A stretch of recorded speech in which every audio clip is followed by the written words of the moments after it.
By the way જણાવી દઉં, birthday નથી એનો, પણ ભાઈ 11 છે આજે. મેં તમને પહેલાં કીધું 11 છે અને 2 જણે કરી હતી અને 11 હતી. 12 વાગ્યા છે.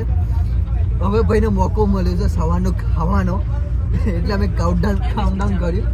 અત્યારે ભેડ ને દાબેલી ને એ બધું લીધું છે. ભાઈ અમારો સંતોષ થયો ભાઈ તું ના તૃપ્ત થઈ ગયું.